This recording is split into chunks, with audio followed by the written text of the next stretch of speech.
और चलिए रुक करते हैं। भाई थोड़ा नीचे रखो भाई।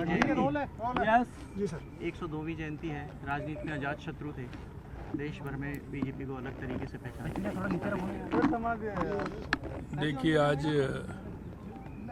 हमारे एक ऐसे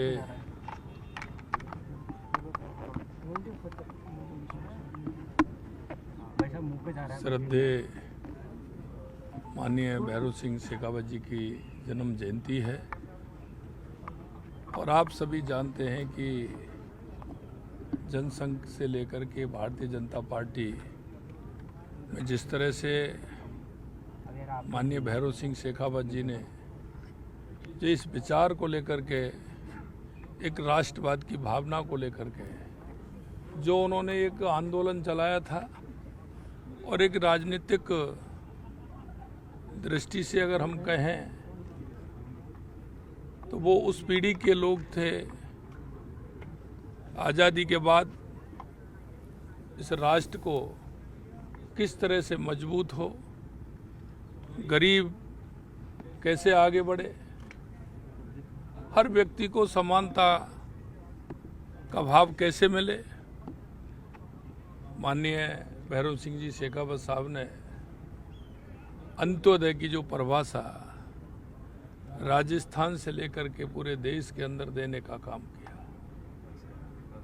उन्होंने अंतिम पंक्ति में जो व्यक्ति खड़ा है, पंडित दीनदयाल उपाध्याय जी के उस विचार को, बाबा साहब भीमराव अम्बेडकर जी के विचार को, महात्मा गांधी जी के विचार को, उनको आगे बढ़ाने का काम किया।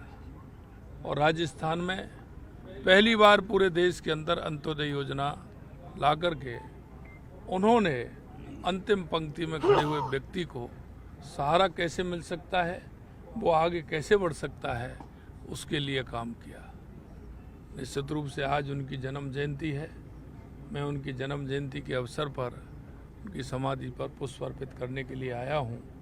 हमें माननीय भैरव सिंह जी शेखावत जी से बहुत कुछ सीखने को मिलता है और मैं कहना चाहता हूँ उनकी कई किताबें हैं जिन्होंने उनके वर्णन को अगर आप पढ़ेंगे तो आप देखेंगे कि उनकी सोच कितनी बड़ी थी और उस सोच के आधार पर वो राजस्थान को और देश को जो उन्होंने दिशा दी, निश्चित रूप से वो स्मरणीय हैं।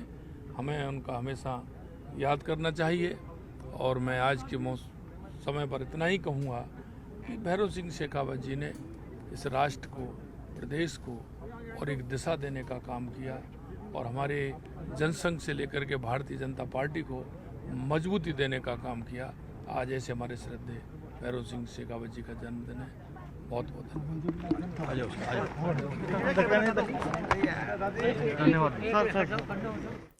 तो जयपुर के विद्याधर नगर की ये तस्वीर आपको दिखा रहे हैं। पूर्व उपराष्ट्रपति भैरव सिंह शेखावत की जयंती, सीएम अजय लाल स्मृति स्थल पहुंचे और आप देखिए किस तरीके से श्रद्धांजलि उन्होंने दी है। डिप्टी सीएम दिया कुमारी भी नजर आई।